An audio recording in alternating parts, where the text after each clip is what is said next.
Students, मैं doctor Raghavendra स्वामी आपकी BSc part third की क्लास ले रहा हूँ फिजिकल केमिस्ट्री की।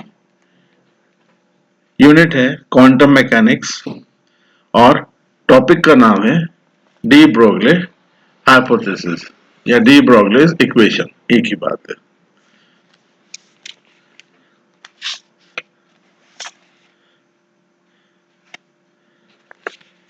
डी ब्रोगले ने बोर के परमाणु संबंधी सिद्धांत, प्लैंक के क्वांटम सिद्धांत और आइंस्टाइन के प्रकाश की दोहरी प्रकृति वाले सिद्धांत को ध्यान में रखते हुए अपना सिद्धांत प्रस्तुत किया। यानी कहने का मतलब क्या हुआ, डी ब्रोगले ने परमाणु संबंधी सिद्धांत, प्लैंक्स की क्वांटम थ्योरी, आइंस्टाइन की प्रकाश की ड्यूल नेचर वाली थ्योरी को कंबाइन करके अपना लॉ प्रपोज किया।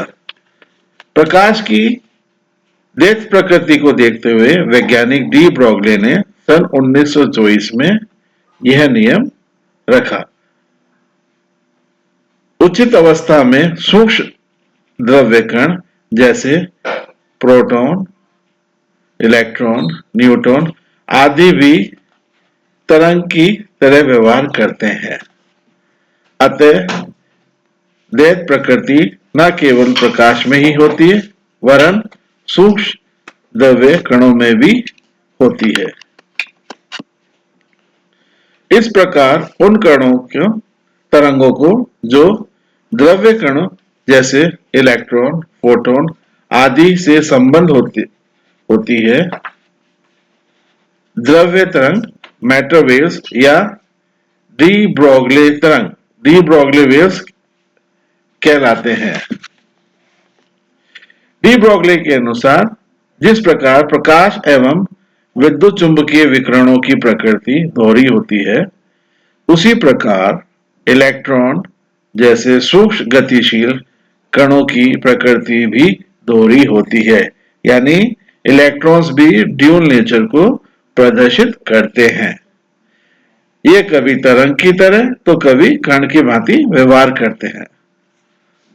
वस्तुतः कणीय तथा तरंगीय गुण एक दूसरे के पूरक होते हैं, एक दूसरे के कॉम्प्लीमेंट्री होते हैं, एक दूसरे के अपोजिट होते हैं। कहने का मतलब समय के किसी भी बिंदु पर कोई कण कणीय तथा तरंगीय गुणों को एक साथ नहीं दर्शाया जाएगा।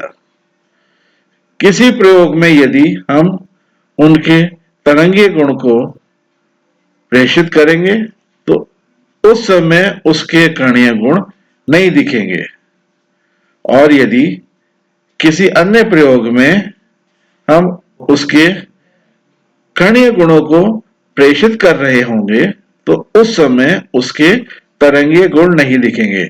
यानी कहने का क्या मतलब हुआ शॉर्ट में कि या तो वो अपने पार्टिकल लाइक नेचर शो करेंगे या वेव लाइक नेचर को शो करेंगे, उनके गुण शो करेंगे, दोनों एक साथ शो नहीं करेंगे, प्रदर्शित नहीं करेंगे। अतः कहा जा सकता है कि इलेक्ट्रॉन जैसे सूक्ष्म गतिशील कणों की प्रकृति दोहरी होती है। वे कभी कण की भांति व्यवहार करते हैं तो कभी तरंग की भांति व्यवहार करते हैं। अब इन दोनों गुणों की तुलना करने के लिए हम कह सकते हैं कि कणीय गुण क्या होंगे, जैसे संवेग म्यू, और तरंगीय गुण क्या होंगे उस टाइम, वेवलेंथ लैम्डा। या कणीय गुण यदि हम ऊर्जा मानते हैं तो तरंगीय गुण क्या होंगे, फ्रीक्वेंसी न्यू।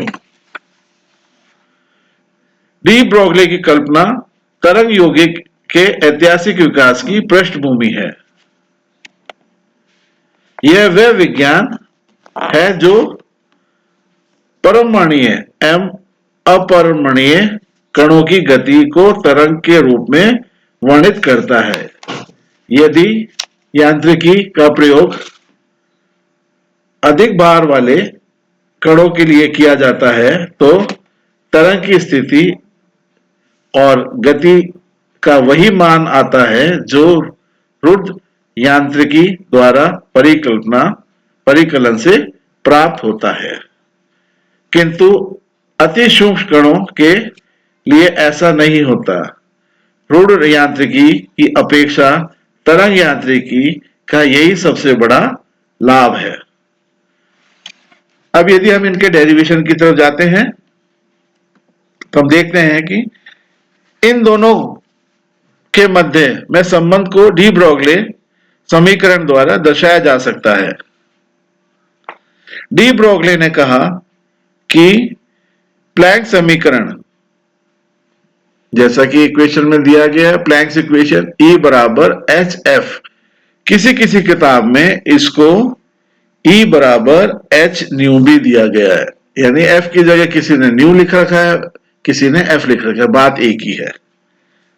के अनुसार किसी तरंग अथवा विकिरण की ऊर्जा एवं आइंस्टाइन समीकरण E बराबर mc² के अनुसार किसी कण की ऊर्जा एक दूसरे के तुल्य होनी चाहिए, अर्थात E बराबर mc² और E बराबर h f या न्यू, एक ही बात है। अब इन दोनों समीकरणों की तुलना करने पर, कंपेयर करने पर हमें क्या मिलेगा?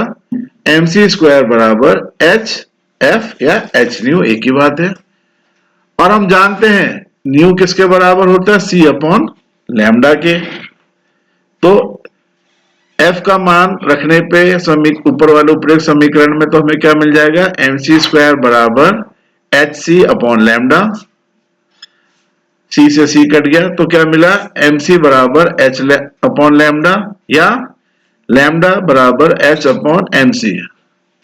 For microscopic objects velocity v can replace speed of light. कहने का क्या मतलब हुआ? वेलोसिटी c, वेग c को हम लाइट की स्पीड c से चेंज कर सकते हैं, रिप्लेस कर सकते हैं। तो हमारी समीकरण क्या हो जाएगा? लैम्डा बराबर h अपॉन mv। मगर हम ये जानते हैं mv बराबर p क्या होता है? मोमेंट ऑफ द पार्टिकल, कण के मोमेंटम के बराबर होता है p। अतः हम लिख सकते हैं लैम्डा बराबर एच पी, संवेग। अतः डी ब्रोगले सिद्धांत को इस प्रकार भी परिभाषित कर सकते हैं हम कि गति करते हुए किसी कण का संवेग उसकी तरंग दैर्ध्य के व्यक्त क्रमानुपाती होता है, या प्लैंक्स स्थिरांक h उसके व्यक्त क्रमानुपाती का स्थिरांक है, h उसके प्रोपोर्शनलिटी का स्थिरांक है। गति करते हुए कणों के साथ संगलन द्रव्य तरंगों की तरंग दैर्ध्य को डी ब्रोगले वेवलेंथ कहते हैं। डी ब्रोगले समीकरण उन सभी कणों पर लागू हो सकती है जो इलेक्ट्रॉन की भांति बहुत सूक्ष्म कण हैं।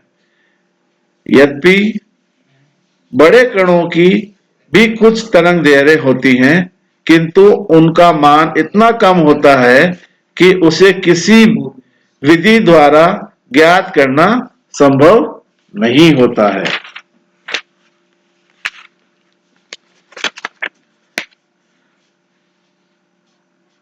Difference between matter waves and electromagnetic waves. द्रव्य तरंग एवं विद्युत चुंबकीय तरंगों के मध्य अंतर क्या होता है? ये एक टेबुलर फॉर्म में हम समझा सकते हैं। ये सारे नोट्स आपको पीडीएफ फॉर्म में व्हाट्सएप ग्रुप पे मिल जाएंगे। अब डिफरेंसेस देख लीजिए आप।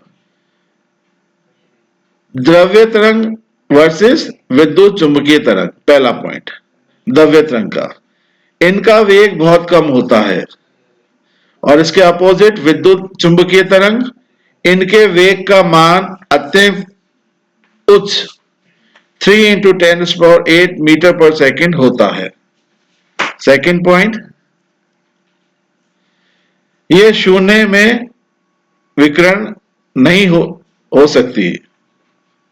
यानी ये शून्य में, ये द्रव्य तरंगें शून्य में रेडिएट नहीं हो सकती हैं। विद्युत चुंबकीय तरंग का पॉइंट 2, ये शून्य में भी विकिरण हो जाती हैं। इसी कारण सूर्य की किरणें पृथ्वी तक पहुंच पाती हैं। तीसरा डिफरेंस क्या होगा द्रव्य तरंग और विद्युत चुंबकीय तरंग में? द्रव्य तरंग का पॉइंट है यह किसी कण से उत्सर्जित नहीं होती, वरन उसके साथ संबंध होती हैं।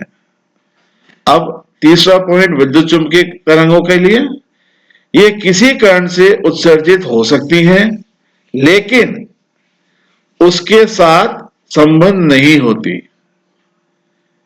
चौथा पॉइंट द्रव्य तरंगों का, इनकी तरंग दैर्ध्य लैम्डा का मान अत्यंत कम होता है। चौथा पॉइंट विद्युत चुंबकीय तरंगों के लिए, इनकी तरंग दैर्ध्य लैम्डा का मान काफी उच्च होता है। तो ये दो 4 पॉइंट के डिफरेंसेस हुए किसके बीच में? मैटर वेव्स और इलेक्ट्रोमैग्नेटिक वेव्स के बीच में। तो ये आपका टॉपिक है डी ब्रॉगली इक्वेशन।